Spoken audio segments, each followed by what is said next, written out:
সেটা পরে আপনাদের নিয়ে দেখাবো। আপনাকে একটু ওয়েট করতে হবে যে কী করছি। এই দেখুন ইলিশ মাছ, এটা ইলিশ মাছ। ইলিশ মাছে অনেক কিছুই হয়, ভাজা, ঝাল, তারপরে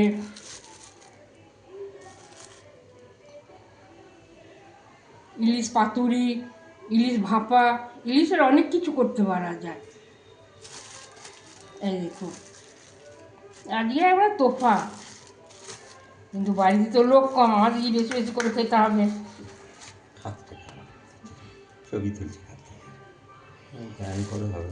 ধোয়া হয়ে গেছে, নুন হলুদও মাখানো হয়ে গেছে।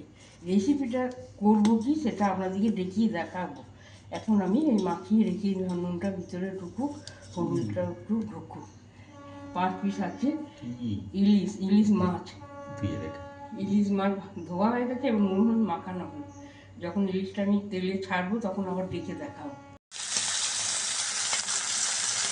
এই যে ভাজছি আজকে রাত্রে খিচুড়ি আর ইলিশ মাছ ভাজা।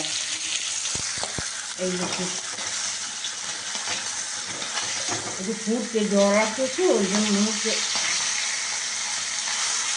এবার উঠে দিচ্ছি।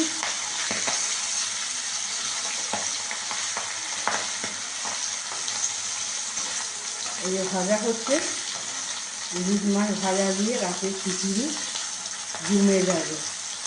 যদিও জল নেই তো দিচ্ছি, কিন্তু ইলিশ মাছ হলেই খিচুড়ি চলে যাবে। আর এই ভাজা হচ্ছে।